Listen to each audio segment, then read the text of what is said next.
Hi, my name is Rebecca.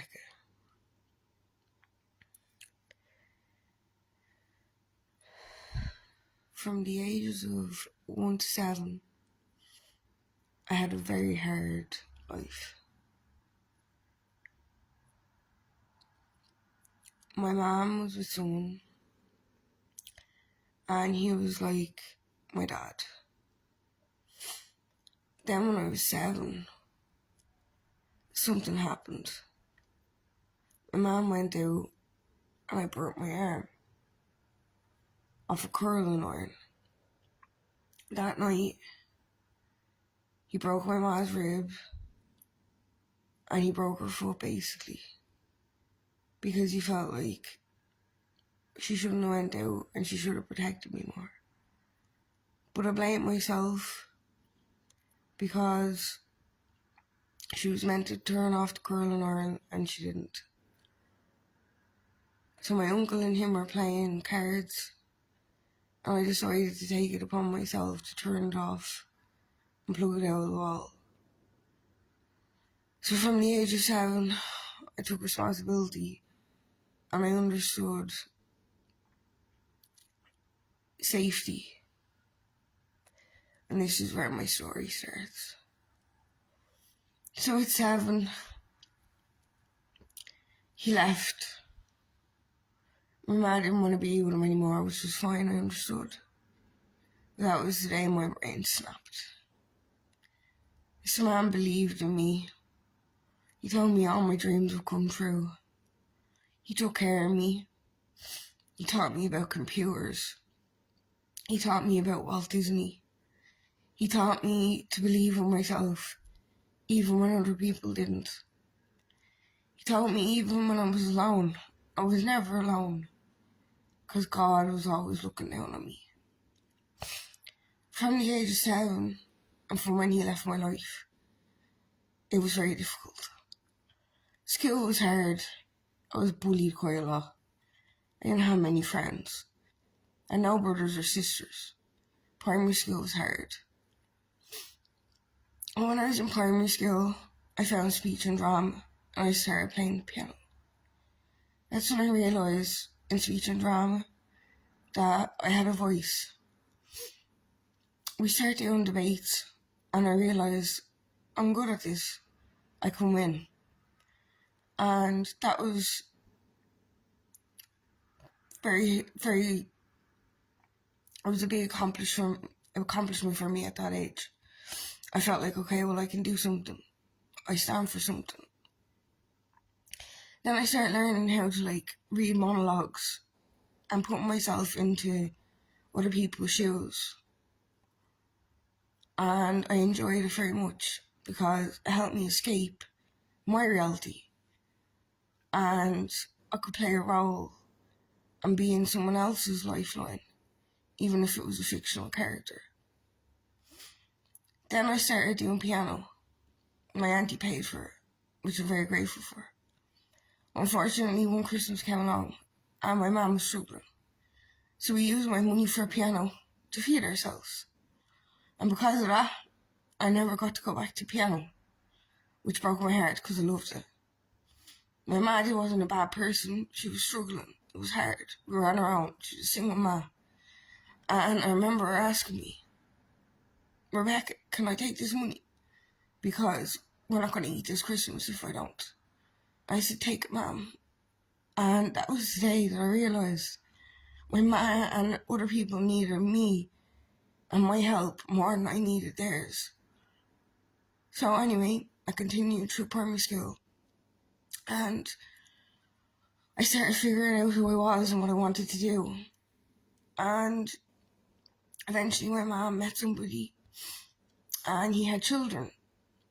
And I finally felt like I was part of a family for the first time in my life. And I decided to start making my own version of magazines. So me and my stepsister at the time, we'd sit there and we would handwrite out magazines. And these magazines were about gossip that was going on in our schools or, things like that. And I started selling them for 50 cents. And she started selling them in her school for 50 cents or 50p or whatever the hell it was. I think it was 50 cents anyway. And as they got more popular, we decided to like start charging more. Then eventually I was called aside and I was told, like, you can't do this, you're in school.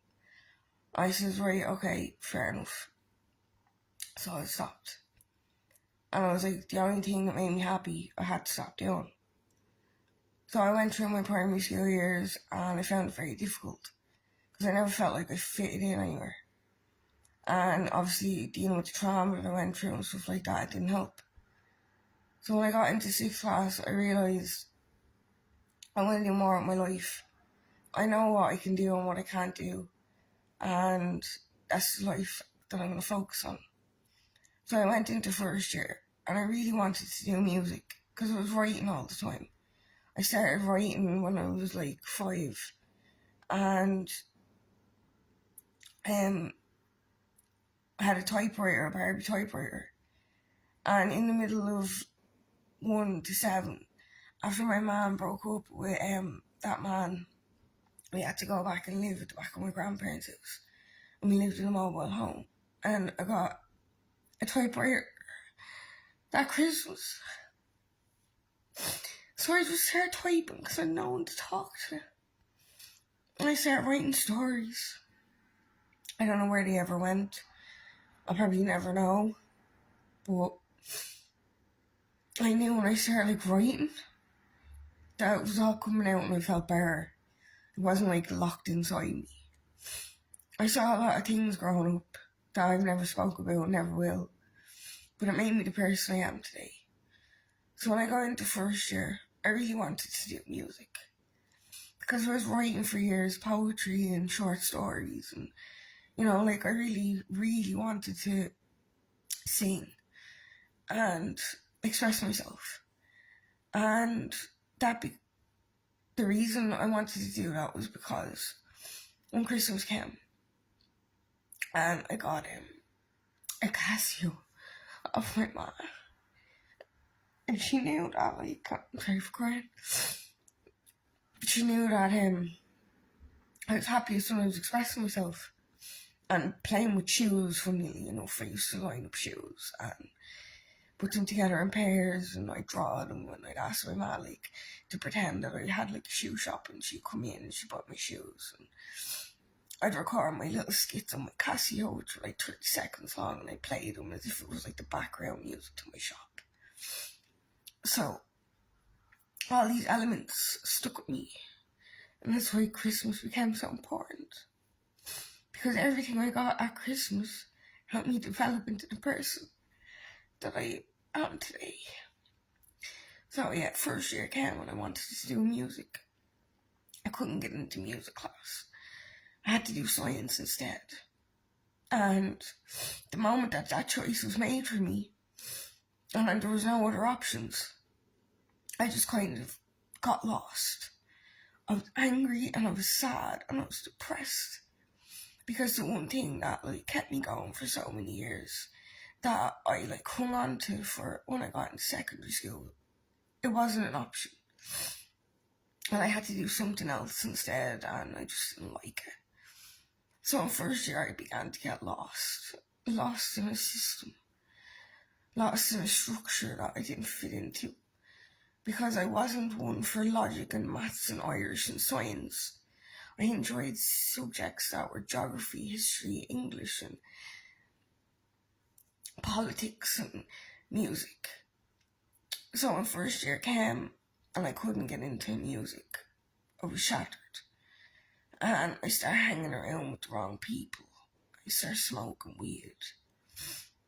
And it helped me feel better about myself.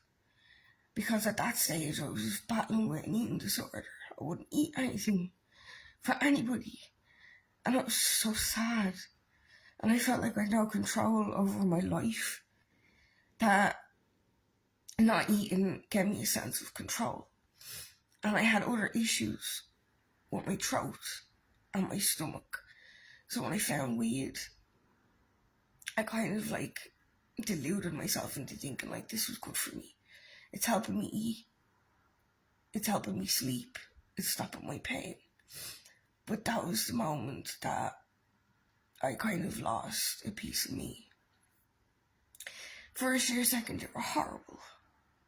I was already after going through all that trauma. Losing the one man in my life that was a constant. And I started getting bullied really badly. Like, I mean badly. I was followed around school. There was shit written about me on the walls. I hated going to the toilet, because every time I went into the bathroom, there was more shit written about me on the walls. And I could never understand what people's problem was, because I had my own problems. I had my own issues. I had my own depression. I had my own pain. I just wanted to get through my life. Then second year came. It was just so bad. I was after being attacked so many times. You know, like, my mom was called in, the school board was called in, the principal was always like, you know, bringing me in, saying, Rebecca, just get through this, you'll get through this, like, eventually you'll have a really good future, don't give up on yourself. I know it's hard, but you'll get there. So I spent the majority of my first and second year in the principal's office at counselling. Then my best friend's brother ended up hurting his father, and I saw that, and that traumatised me even more, you know, because I wasn't expecting that. I was already after being traumatised, so I just got into a deeper hole of smoke. After that, then, second year came along, and kind of going into third year, and a lad came into the school, and he was from Kilbuck, and he saw I was being bullied by so many people. And he stuck up for me, because he was like from Killock, and he was the cool kid, and he was new, and he was fresh. People couldn't really do anything to me anymore. He took me under the wing, and I started skipping school. I started going to his house. He started teaching me about rap. He started showing me about songs. He started introducing me to a culture that I never really knew existed, because I was so traumatised by pain that I wasn't really looking to where am I fitting in, because I was already lost. So anyway, I started going on the bounce, going to his house, smoking joints, doing whatever. And he just used to make beats, and I'd be sitting on the couch or the bed. Sorry, he was in his bedroom, and we'd be rapping, and he'd be rapping. He'd be like, come on, Becky, I know you have it in you. I've seen it in you. And, you know, it was some of the best times of my life. Jumping the wall, going into his house, chilling in his gaff, smoking joints, just expressing myself. And he let me. He was like a refuge. I felt like nobody gave a shit. My best friend as well just turned on me because she thought he liked me and not her, and it just became ridiculous. And then the one other guy that I had in my life that like cared about me, his head was gone. He was after going down a bad road, selling drugs, and as far as I was concerned, he was gone. I lost him.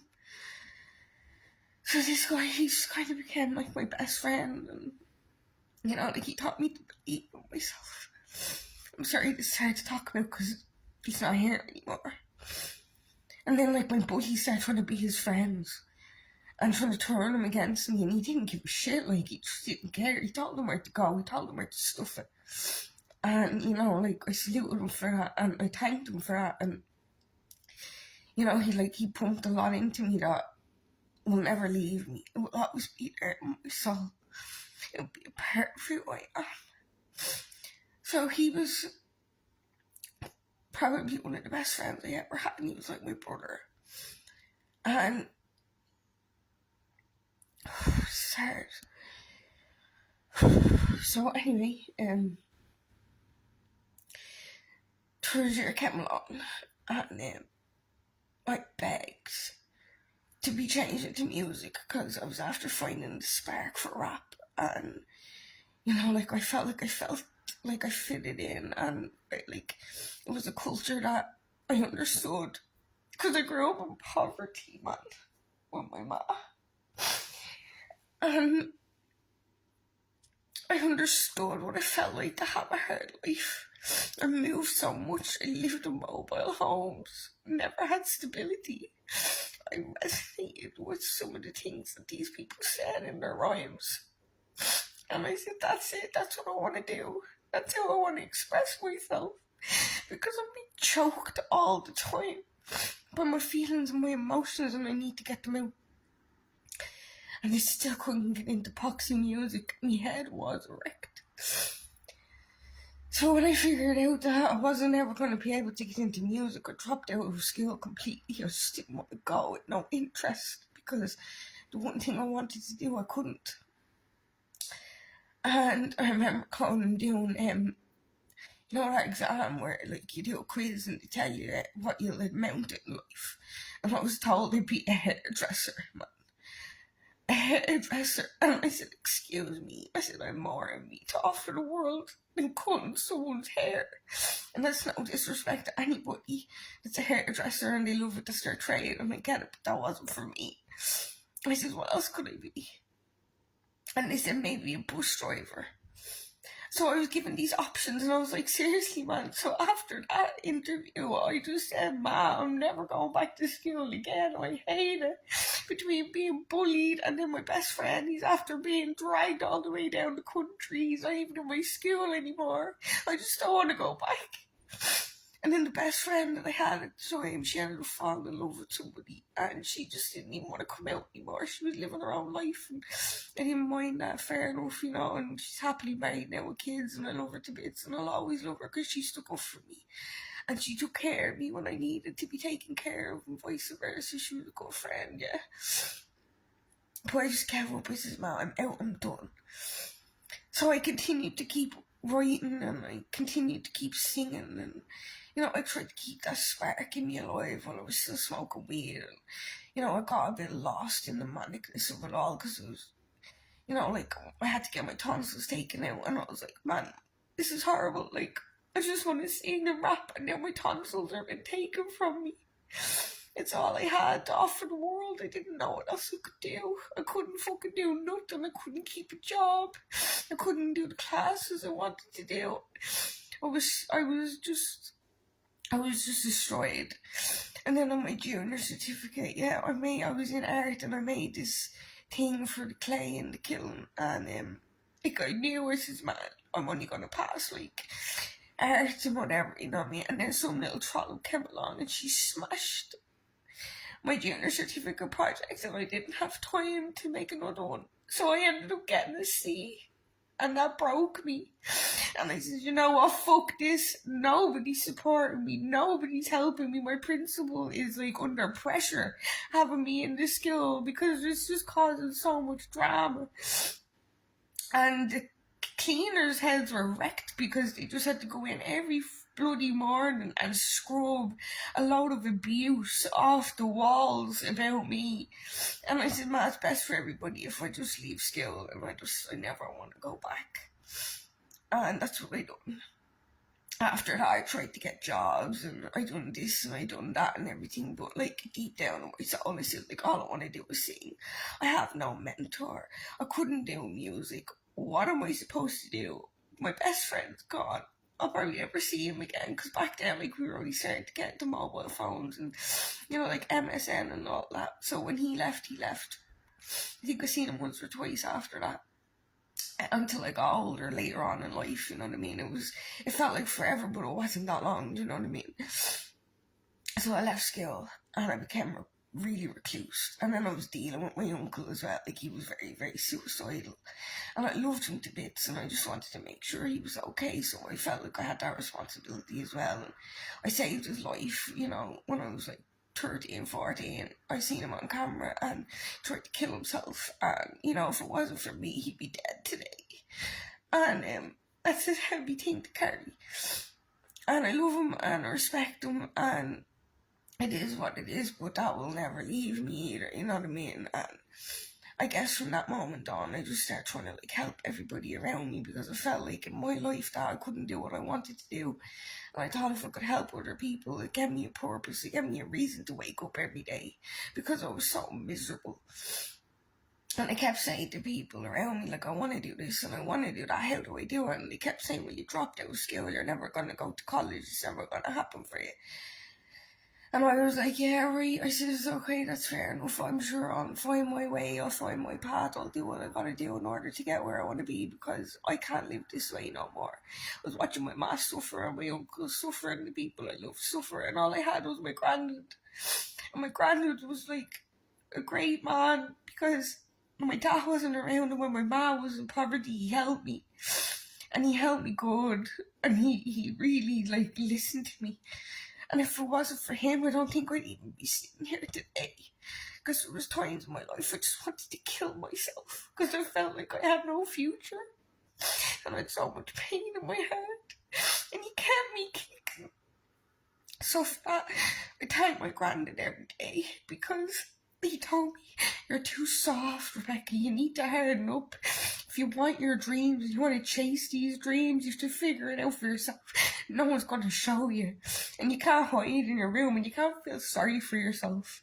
So every time I was sad or depressed, I'd pick up the phone and I'd ring my granddad. And he'd listen to me. And he's another reason why I've pushed myself so hard in life, because I want to be able to give back to my grandfather. I want to be able to give back to him so much, because he really supported me and helped me through my life when I had nobody. And oh God, this is just hard. I was asked to share my story online for people to get to know me a bit better, but I didn't think this would happen. I had it all written out and everything, and now it's just coming from the soul. So anyway, dropped out of school, and I was living with my nanny and granddad for a while, and you know, when I was caught smoking weed and things like that, my auntie fucked me out of her house and I had to go back and live with my ma. And she was after splitting up with the lad that I became a part of his family with, so you know, that shattered my brain as well, and she started going down a bad road, and it just affected me to bits. And I just said, you know what, like, I'm just gonna have to take a break and focus on my family for now and do what I'm gonna do. And I kept writing, kept figuring out what I wanted. So I decided that I'm gonna go back to school, and I went to Margaret Edwards in Ballymun, well, in Whitehall. And same thing there, like, I enjoyed it, but it just wasn't what I wanted. Like, it wasn't what I wanted, it wasn't what I needed. My soul wasn't craving maths and history and English and science. Like, I was sitting there looking at the board of maths and I was rapping in my head, or I was singing in my head, or I was dawdling or drawing or something, and the teachers, like all the teachers, every complaint was, Rebecca's not listening. Rebecca doesn't want to listen. Rebecca's not doing what she's told. Rebecca's being cheeky. And I wasn't. I was just fed up at that stage because no one understood everything I had gone through. And I was like, I don't want to be in this position. I'm not like any other normal person. I have had so much trauma and stress in my head. I've been suicidal. I've lost one of my best friends. Like, there was just so much going through my head that just to have a teacher even try to discipline me, it wasn't sinking in. Like, I just got very defensive and, you know, like mouthy, and I'd just walk out. I'd walk out and I'd wash my hands. Multiple times my mum had to collect me from the side of the road, and she'd be like, Rebecca, what are you doing? Go back to school. Or my granddad would collect me and be like, you can't just leave. You need to go back. You need an education. And I'd say, yeah, I understand that and all, yeah, but like, I'm not being educated in what I want to learn. I want to know business. I want to know taxes. I want to mentor in music. I want to know about the music industry.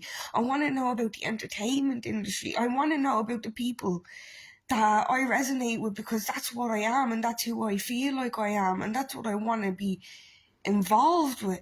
And there was never an avenue open for me anywhere, and they just had no answers, because everybody was 9 to 5, go to school, go to college, figure out what you want to be this, be that, be the other. Oh, you'll never make it.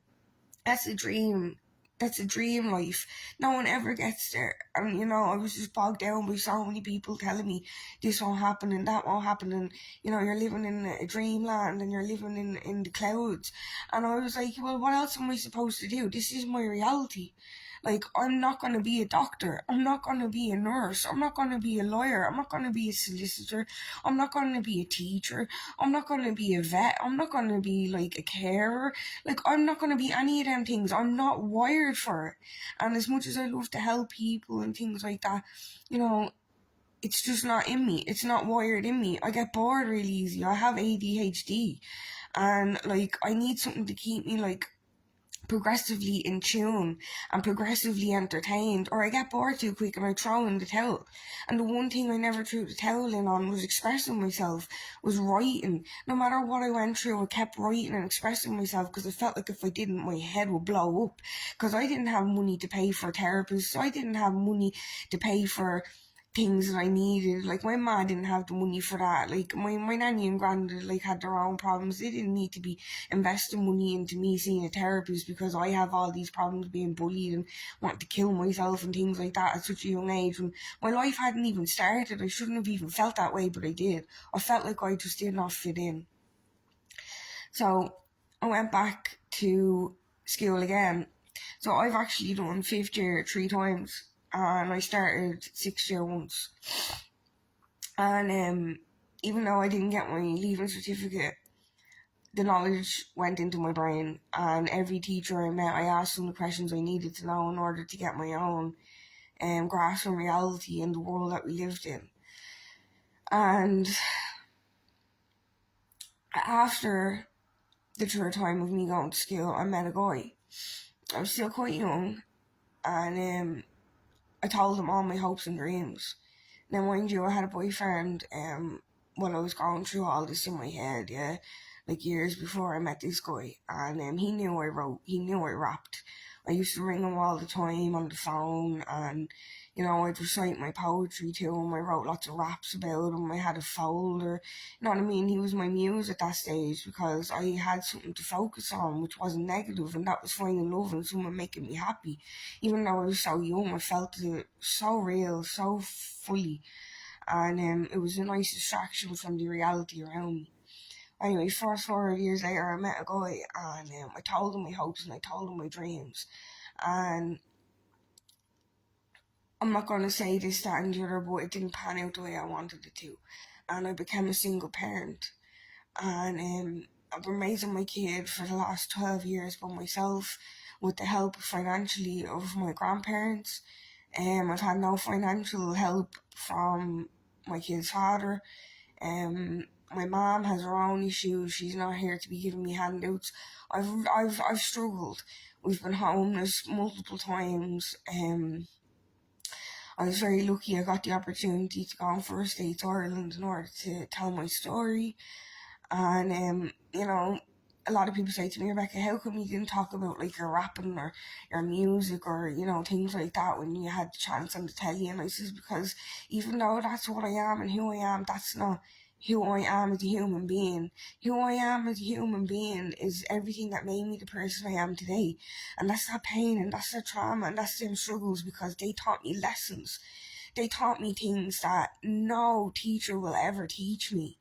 They showed me real life experiences and how to navigate through them and come out the other side swinging stronger in order to show other people how it's done. And I've been very blessed with my opportunities because I also got through to the X Factor.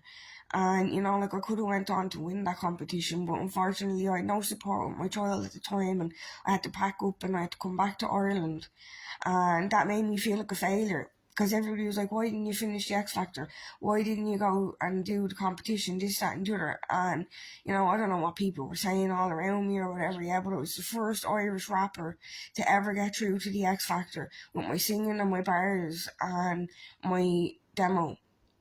And I've actually never shared that demo with the public. That was private. I haven't took a blow, but the other one I kept to myself. It was too real and raw, and I just wanted to keep it for me and them personally. And it was meant to be my song if I won. the competition. But like I said, I didn't have the support and I had to come home. And I ended up going back and living with my nanny and granddad, and then I had stomach problems and things like that. So, like I had a lot going on, and I just had to go back and I had to deal with that. And my responsibility was to be a parent. I chose to be a parent, and that was the road that I went down. But I never let it stop me from chasing my dreams. And every time I took a step towards my dreams, there was someone reaching out in order to help me move up. And even though I might have been knocked back a few times because of responsibilities or whatever was going on in my life, I knew in my heart and my soul that this was the life for me. And I just had to bite my lip, and I had to keep going, and it didn't matter. So then after the X Factor, I got quite well known in my area, and then my houses started being broken into and things like that. And people, I don't know what the hell they were breaking into my houses for, because you know what I mean, it's not like I had loads of money or anything, but the one thing they kept going after was my lyrics. They would rob any of my folders that I had, or my writing, or my books with my rhymes in them. And then I'd ring the guards and I'd tell them, and the guards would be like, how can you prove this? Can you prove this? And all right. So that was at the beginning, but now it's been a couple of years later, yeah, and it's happened again, even in the house that I'm in now. And unfortunately, guys couldn't get fingerprints or nothing like that and all. And, it is what it is. But I've never let it stop me. I've still kept writing. But I've written in my mind, so I don't write anything down anymore. It's all in my head. I don't have to write it. I don't have to write it on a piece of paper in order to memorize it or remember it. I write it in my mind. And as I'm saying it in my mind, I clock it and I remember it because of a photographic memory. So I've learned how to find ways around people trying to thieve or rob what I'm writing, or my skill set. And I've kept it quiet for so many years because I never wanted anybody thinking, oh, look at her, she's trying to be famous, she's trying to do this, she's trying to do that. No, I'm not. I've had multiple opportunities to grab fame by the balls and run with it and turn my back on everybody who got me to this stage, and I never done it. I kept to my responsibilities, and I kept to my family, and I kept to the people that were there for me when I needed someone the most, because I knew eventually one day would come where it would be my time. And I clapped for everybody around me when it was their time, and I saluted everybody around me when they went through shit, and I was there to support them as much as I possibly could. But when it came down to me, and I really needed support on certain occasions, I never got it really. And that's when I had to start turning my back on people, because I knew that they weren't my friend for my benefit, they were my friend for their benefit, whether that be to use me for whatever reason, whether it be getting access to my home, getting access to my raps, getting access to my lyrics, getting access to my ideas, because I've had multiple ideas over the years, but I never had money to patent my ideas. I never had money to trademark my name. The reason I've Lady B on my arm is because I couldn't afford to get a trademark. And I mean, I know it wasn't that expensive, but I was raising a kid and I didn't have that much money. I rang a solicitor. He says, here, can you help me? He says, you're a nobody. I said, wait, hold on a minute. This is my name. If someone takes my name, they might as well chop off my whole arm, because I'm after giving an arm for it. Like Eminem says, do you ever believe in something and you love it so much you give an arm for it? I know he's talking about his kid, but I've given my life to my child, so I dedicated my arm to who I was, because it stands for something: live and die in eternal equality, and then B for Becca. And the reason I have that motto is because my whole life I felt like I was unequal. I felt like that I wasn't treated equally in my life, and I just don't want anyone to ever feel like they have to get to a point in their life where they feel like they've no other options because of everything that's going on around them. And the year I got through to the X Factor, it was the biggest moment of my life. And one person who offered to support me and work on music with me was found dead. Right, found dead. And that haunts me, because the last thing they said to me was, I'm dying to hear your demo. And then a couple of weeks later, got a phone call.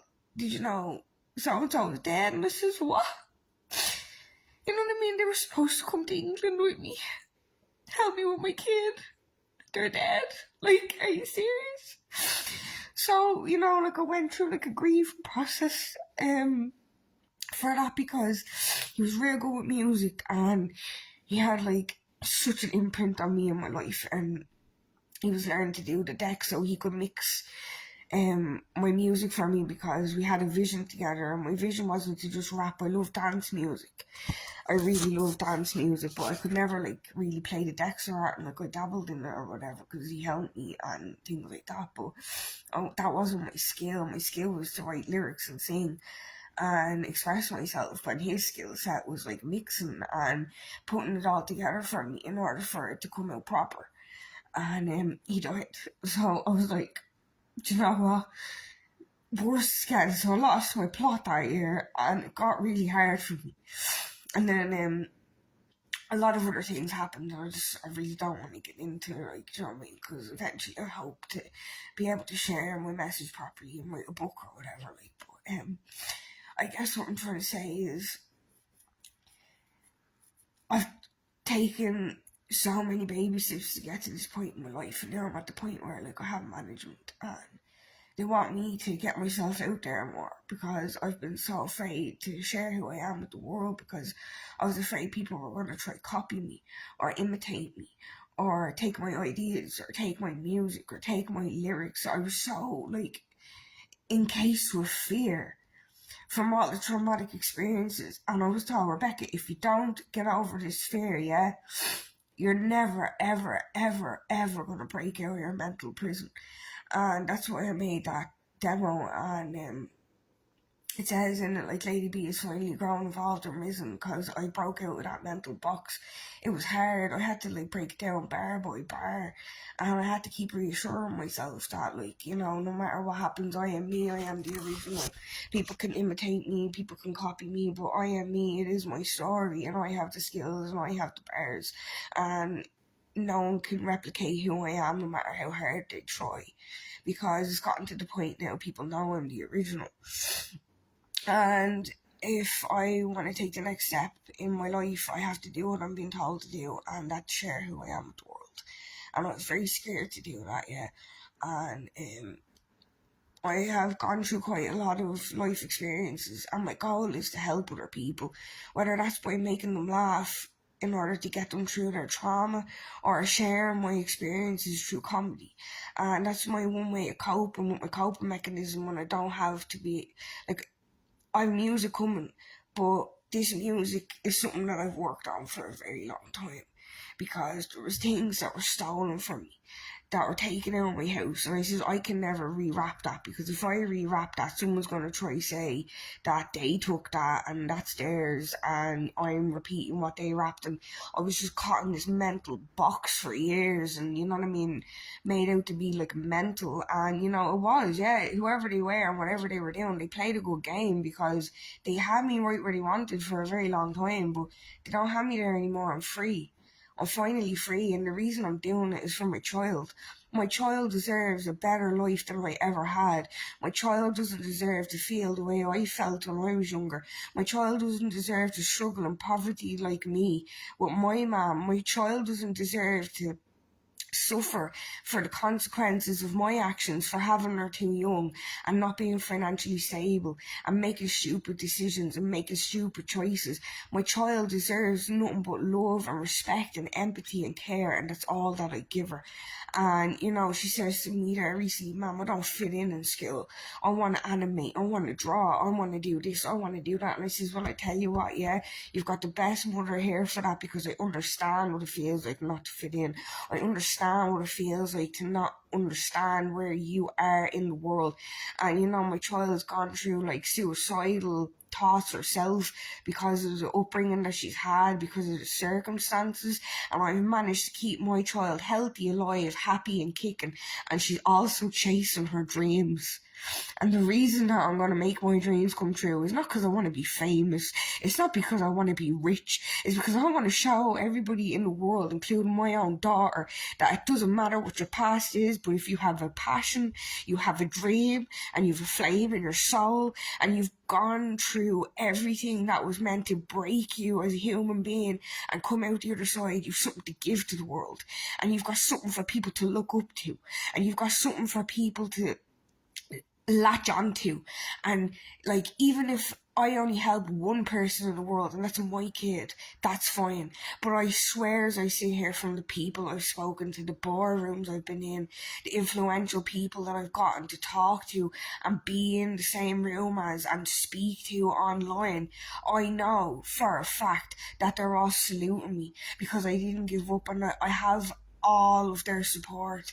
And there was a time I used to cry to myself saying nobody likes me, nobody supports me, and I was so wrong.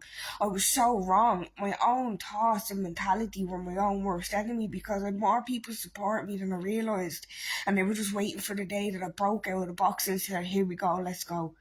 And it's incredible because, like, I'm the first girl in Ireland that was a rapper to get 2 record deals off a record label that anyone would have given an arm for, and I didn't even give them what they wanted because my head was so gone after my friend dying, being homeless, suffering with my health, being a single parent, dealing with trauma from abusive relationships. Like, I went through it all, and I just want everyone that watches this to know that I don't care where you are in your life, yeah, I don't care how you feel, you are important, and you're the most important person is yourself.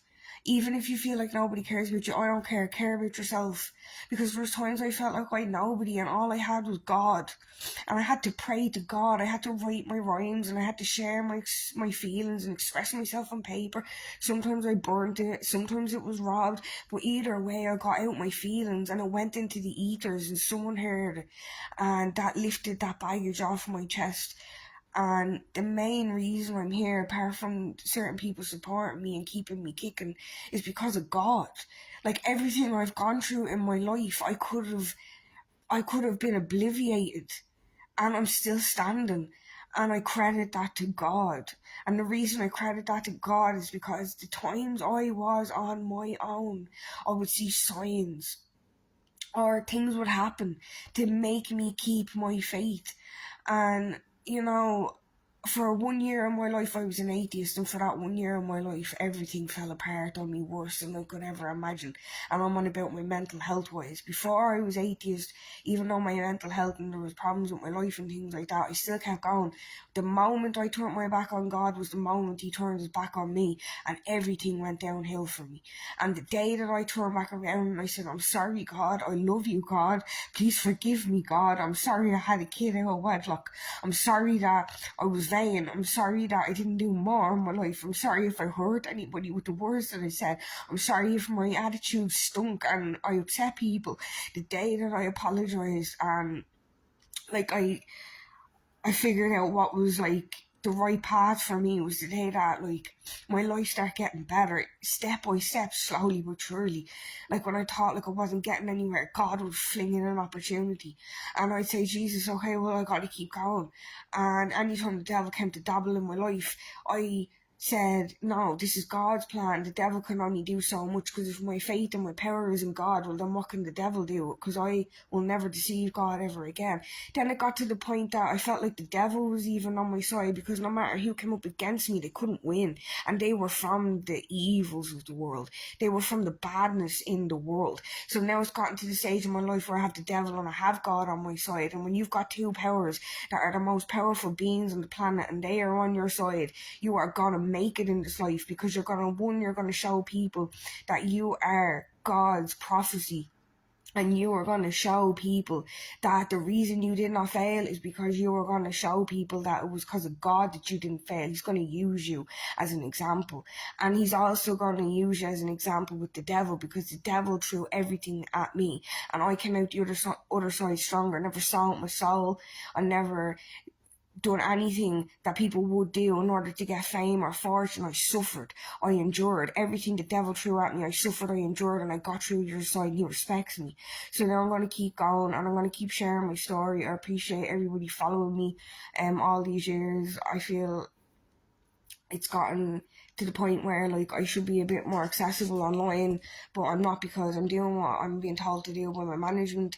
My main focus is keeping me safe online, my daughter safe online, safe physically in the real world, and following my plan of action. And I'm building my business, and my business is based around making people feel good about themselves with my products. And I'm also working on my music, and every penny that I ever get from people in the world, from my products or my music or my talent, is going to go to charity, and it's going to go back to the community, and it's going to go back to the people who need it the most. I mean, my heart's broken, our country's falling apart, and I'm not here to like take on the powers that be, because that's not my job as an entertainer or as a business person. My job is to do what I can to contribute to society in order to make people's lives a little bit better, a little bit easier, to make them feel a bit better about themselves, to find someone that they can look to and say, Jesus, like, I didn't know that person went through all of that, like, if they can do it, so can I. So my plan is to just leave the powers that be, and I hope that anyone out there watching me knows that, like, I'm not looking for fame or clout. I'm looking to share my story, express myself, because it's who I am as a human being. I could have had clout, I could have had fame, I could have sold my soul, and I could have got so much money for it, and I didn't. I'd rather suffer and struggle, because I knew that was the only way I was going to learn. Okay, albeit when I was a kid, that wasn't my choice, I suffered, but everything I went through up until this point in my life has made me who I am. And I can sit here and I can say that I'm a good man, I'm a good human, and that I never put my own selfish needs above anybody else's around me. I worked, and I worked hard, and I worked diligently, and I worked in silence. And anyone that meets me and really, really, really gets to know me, they say to me, Rebecca, like, what the hell, you're too nice. People are going to walk all over you, like, you're too good to be true. What's the catch? And I say, there is no catch. I am who I am. I'm not here to inflict pain or sadness or trauma onto anybody, but I will use pain and sadness and trauma to make jokes and make people laugh and make them feel better about themselves. And that's just the way it is. So, this has gone on too much longer than I expected. I probably should have stopped a few minutes ago, but I'm doing what I'm being asked to do, and I appreciate you watching if you've gotten to this far. If you haven't gotten to this far, that's fair enough. There's no point in me talking to you because you're not here or whatever yet, I know. But I have to follow my plan, and the main plan is to make sure that people get to know the real me and the things that I've gone through, because I've been told by my management and a lot of people in high places that I'm the one that is going to encourage the next generation. And I don't know how, and I don't know why, but we're getting to a point in society now where all the original G's and all the original influencers are getting older. They're in their 60s, and you know, they're clocking on 50, and the next generation of influencers are being trained and put through programming in order to get to the next stage. And unfortunately, or fortunately, I'm one of them. And I got this offer when I was 21, and I knew it was going to be difficult. I knew it was going to be a hard road, but I shook their hand and I took that offer. And from that day, I struggled, like before and after, and it was purely just to teach me to be humble when I get to where I'm going. And I will remain humble. I'll never think I'm better than anybody else. And if anybody thinks I think I'm better than anybody else, that's their perspective. And they need to sit down and talk to themselves in the mirror and ask themselves why they think that about me. Because I'm not here to look like I'm some sort of like Queen Bee, you know what I mean? I know my name's Lady B, but that's a slogan, and it's irony and wordplay, because I'm not very girly or ladylike. I'm boyish, I'm tomboyish. I have protected so many women around me for so many years from abuse and bad partners, and you know, even males around me. Like, I've gotten them out of like really bad abusive relationships, and I've helped them. I've been sanctuary. I've had people over the years move in with me and live in my home, and I've fed them, I've clothed them, and I've helped them out of really dangerous situations, because I understood what it felt like to feel that way. And I know in the future I'm going to look back and I'm going to like probably be sitting on a yacht somewhere, and I'm going to be sipping on a whiskey on ice, and I'm going to say, Jesus, like, it wasn't for nothing. I'm helping people. I got where I needed to be, and I proved to my kid that even though I dedicated my whole life to her, I didn't give up on myself, and now she has the life that I always wanted to have as a kid, but I gave it to her, and I'll never give up. And I thank everybody from social workers to educational welfare officers to the council to doctors and everybody around me that has been around me all my life from when I was a kid up until this point with my own child. Thank you for your support. Thank you for your help. Thank you for understanding me. Thank you for being there when I felt like I had nobody. Thank you for getting me to this point in my life. I never thought that I'd be able to say, like, okay, I have an apartment now and it's not obviously what I want, and I've had my problems and my troubles and, this, that and the other, but every level has new devils. And now I'm at a level where, like, I'm going to be starting my business, I'm going to be sharing my products. Like, you know what I mean? It's taken years for me to get to this point legally through trademarks and, like, figuring out taxes, figuring out businesses. I have my first business meeting now coming up this week, and, I have like 6 week, induction to like navigate through the next stage of this process. And like, it's been hard. Like, it's been hard on my mind, it's been hard on me physically, like, and I didn't even talk about what I went through with my cervical cancer issue. And I mean, I don't want sympathy off nobody. I want people to look at me and say, Jesus, she's strong. And I don't want them to look at me and say, oh, Jesus, she's strong because she went through all these things and, blah, blah, blah. I want them to look at me and say, Jesus, she's strong because she didn't let it happen to her. She evolved from it. And that's it, really. And thanks for watching, and I appreciate your support. And I hope you're enjoying my TikToks. As a part of a marketing strategy that we are moving with at the moment. And I was a bit uncomfortable with it at the beginning, but I'm sliding into the groove now. I'm really enjoying it. I hope you are too. You can follow me on TikTok. I've too. At the real Rebecca G is my first TikToker. You can find me, Lady B. Lady B Lyrical has over like 16,000 views now, and I'm just shocked. Like, I'm like, what? You know what I mean? And like, you'll find a message in everything that I post.